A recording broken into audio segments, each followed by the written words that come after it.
Bonsoir et bienvenue à une séance extraordinaire du 17 mai 2021. Tout le monde est présent. Vous ne voyez pas André Leclerc, mais il est présent. Lui, il nous entend. Mais nous, on ne peut pas l'entendre, mais lui, il est là, il assiste à la rencontre. Et tous les conseillers sont présents. Donc, si je vous dis ça, c'est parce qu'en séance extraordinaire, quand les conseillers sont tous présents, on peut ajouter un point à l'ordre du jour.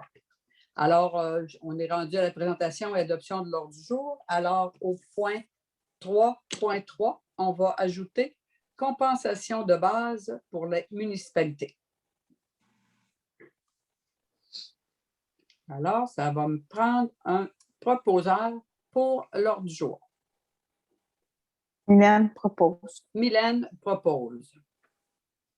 Tout le monde est en accord avec cette proposition? Oui, ça va.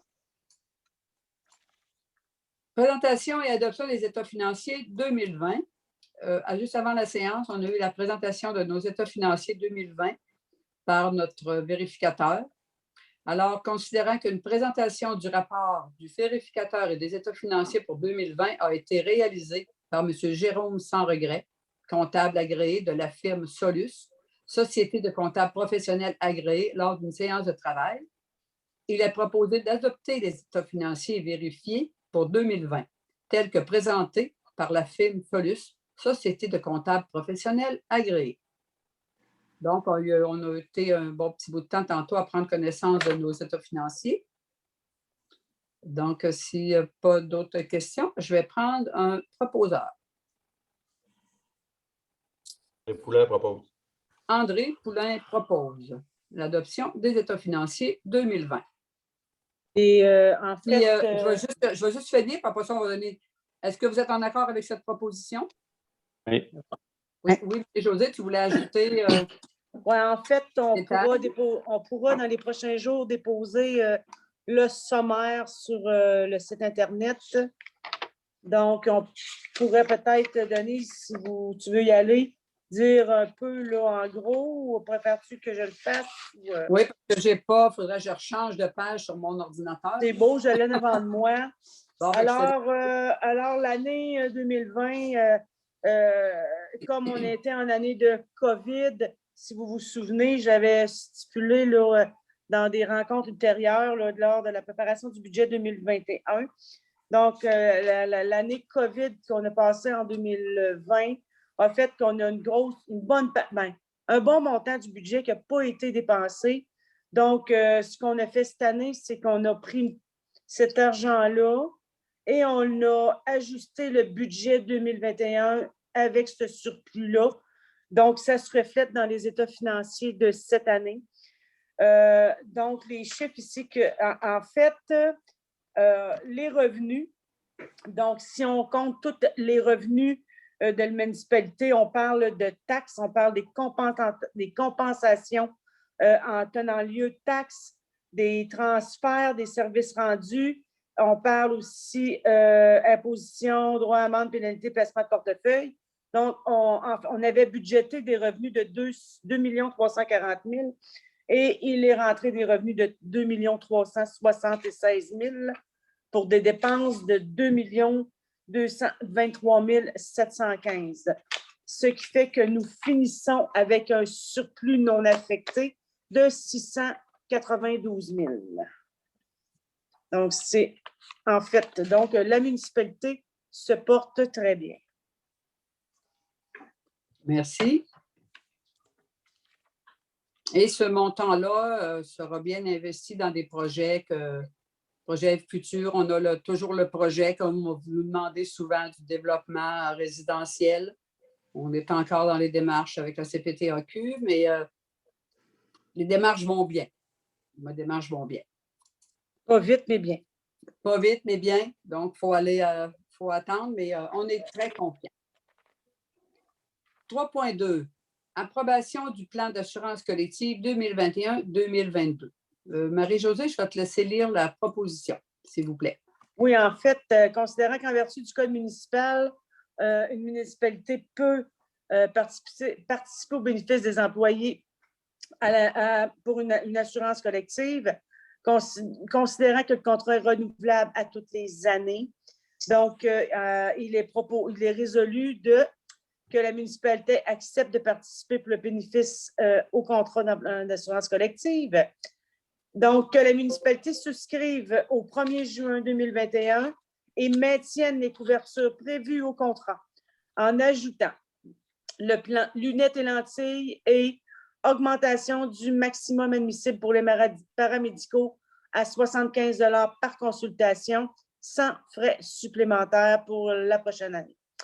Donc, que la municipalité paie les primes afférentes de l'année qui lui reviennent, que la municipalité donne le pouvoir à la directrice générale d'accomplir tout acte et de transmettre tout document, que la municipalité autorise Jacques Beaudoin Assurance et Gestion de patrimoine et ses mandataires à avoir accès à son dossier d'assurance collective et que la municipalité accorde à Jacques Beaudoin Assurance et Gestion de patrimoine à titre d'expert, conseil et courtier le droit de la représenter auprès de l'assureur qui est la capitale, que la présente résolution ne limite en rien le droit de Jacques Beaudoin Assurance et Gestion de révoquer ses mandataires et désigner un autre substitut.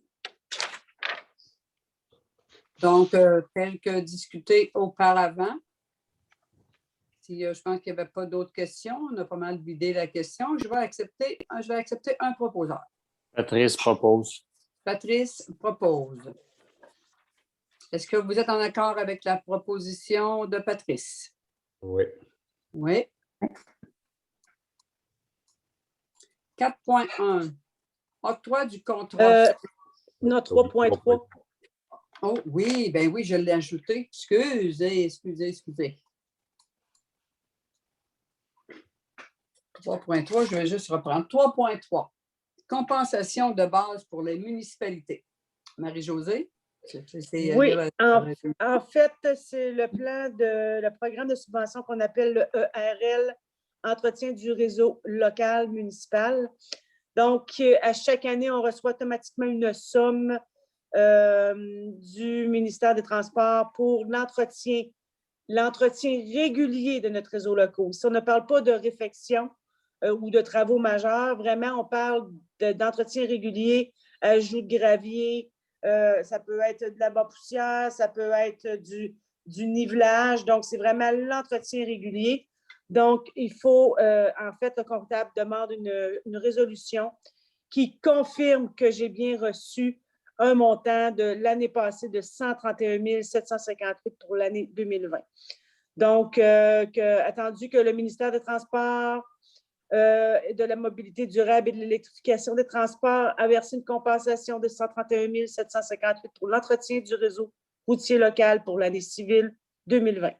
Attendu que les compensations distribuées à la municipalité visent l'entretien courant et préventif des routes locales 1 et 2, ainsi que les éléments des ponts situés sur ces routes dont la responsabilité incombe à la municipalité. Donc, par conséquent, sur la proposition 2, il est résolu que la municipalité de Saint-Édouard de Lotbinière informe le ministère des Transports, de la mobilité durable et de l'électrification des transports de l'utilisation des compensations visant l'entretien courant et préventif des routes locales 1 et 2, ainsi que les éléments des ponts situés sur ces routes conformément aux objectifs du programme d'aide à l'entretien du réseau routier local. Donc, par toute cette énumération de considérables de cette résolution, j'accepterai un proposeur.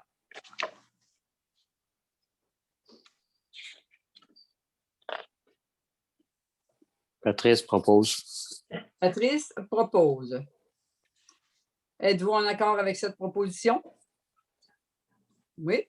Oui. 4.1. Octroi du contrat sur invitation pour l'inspection des systèmes d'alarme incendie. Considérant que les systèmes d'alarme incendie doivent être inspectés annuellement, considérant que 2 compagnies ont répondu à l'appel d'offres se décrivant comme suit, nous avons Téléalarme Plus à 75 $ l'heure, plus les frais de transport, ou Centrale Côté et Fleury à 99 $ l'heure.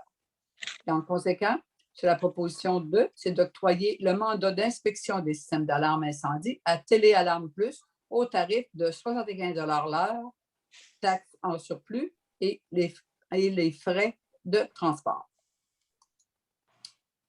Bon, j'accepterai un proposeur. André Poulain propose. André Poulain propose. Êtes-vous en accord avec cette proposition? Oui. Donc, il y a une période de questions du public. C'est comme toutes les autres réunions. Si vous avez des questions, vous pouvez les poser en appelant au bureau municipal au 418-796-2971. C'est important de préciser qu'étant donné que c'est une séance extraordinaire, juste les questions qui concernent les points qui ont été aujourd'hui abordés feront partie des questions. Oui. Donc, tous les points ont été épuisés. Je vais me prendre un proposeur pour la levée de l'Assemblée.